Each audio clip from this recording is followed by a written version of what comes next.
ভিন্ন স্বাদে এঁচোড় চিংড়ি।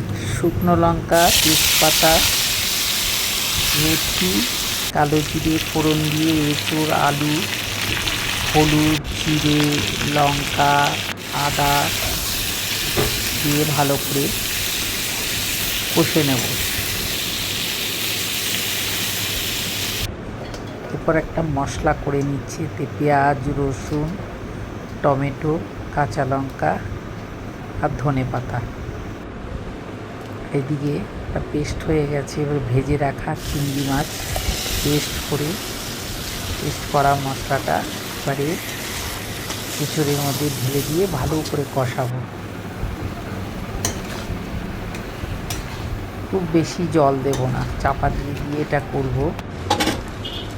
এদিকে মিষ্টি দিলাম, ঘি দিলাম।